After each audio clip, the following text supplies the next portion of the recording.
In today's lesson, we're going to be taking a look at IDs and classes. And these are simply ways that we can assign labels to specific elements so that we can then target them within our style sheets. Let's look at an example. As you can see here, I have a blank page with an unordered list with just a bit of gibberish here. Our goal is we want to make this list item have a color of red. So if you want, you can pause and see if you can figure out how you would do it. Now, in a previous lesson, I showed you how to link to an external style sheet, and this is very important. It's a best practice. Do this in your projects. However, there's also another way that we can do it, and this is referred to as inline CSS. And this can be helpful if you have a very small project, or let's say you're working on a very tiny demo and you want to send it off. Sometimes it doesn't make sense to have extra files when it's so small. In this case, within the head, we're going to learn a new element, and this is called style.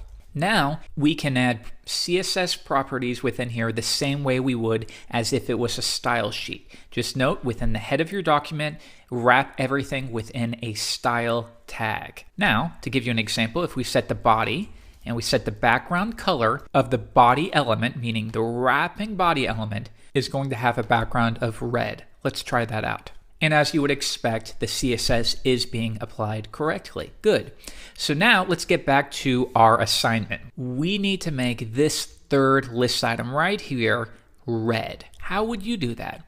Well, let's try a couple examples first. We can search for all list items, and we're going to make the color red. If I refresh, as we would expect, every single list item is being applied, but in our case, we need a way to target this one exclusively. Now, I'm going to show you 3 different ways that we can do this, easy to hardest. So the first option is to use an identifier. So I will come down to the element that I wish to target, and I'm going to add an attribute called ID. ID for identification or identifier. And now I'm going to give it a name of something that describes what this element is. Remember, with semantics, we don't want to be specific, and we don't want to say third li. That is a terrible ID, because watch what happens as soon as we move it maybe down here. Now this ID makes no sense because it's the 4th one, right?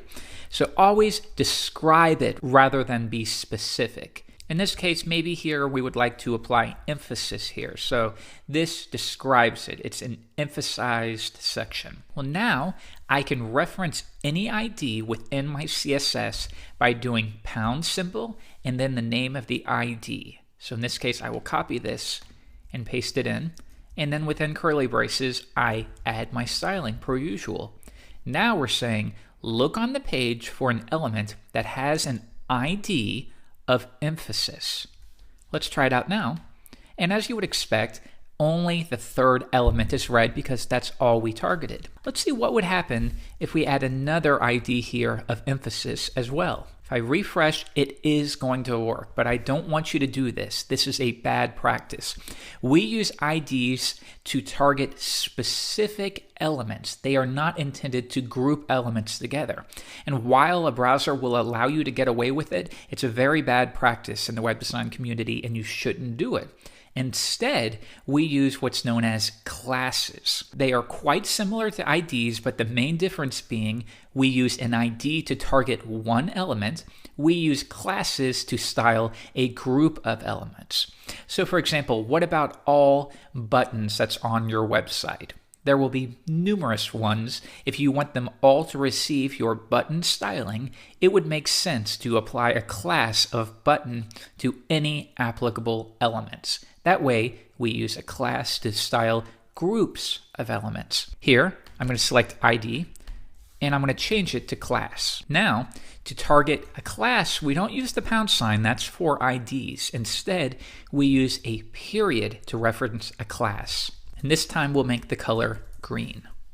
If I refresh, now you can see we're doing it the proper way. When you want the group styling, you use a class, and you create that by using a period at the beginning. And that translates in human speak to find the elements that have a class attribute that is equal to emphasis.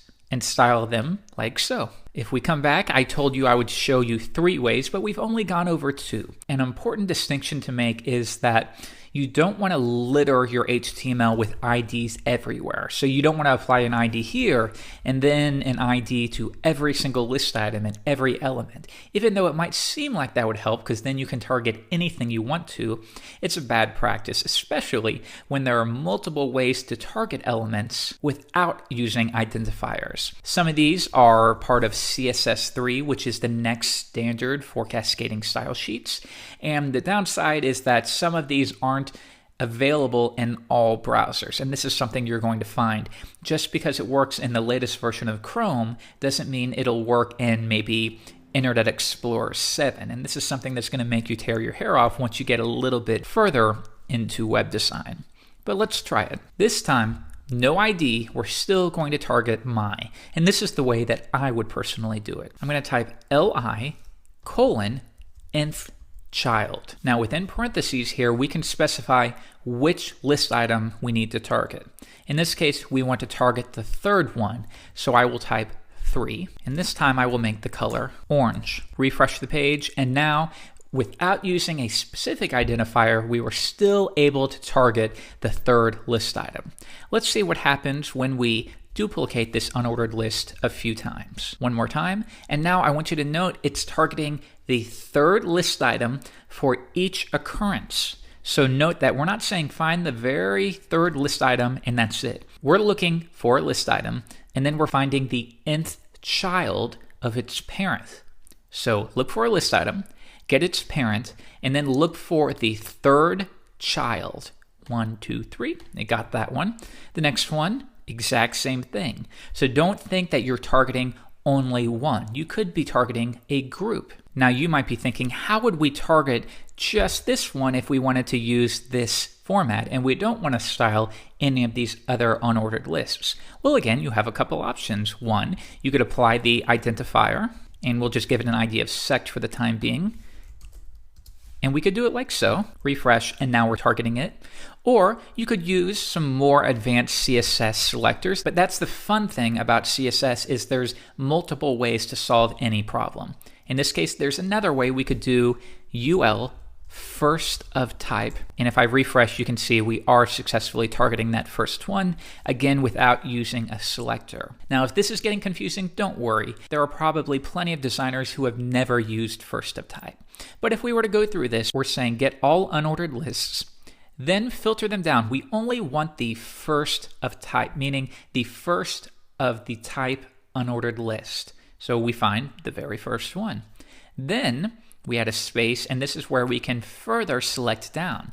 And now we're saying within this unordered list, look for an LI, but the 3rd child. So 1, 2, 3, and we target, and then we style it orange. Okay, so in this lesson, you've learned a little bit about pseudo classes, and more importantly, you've learned how to use IDs and classes to target elements on the page.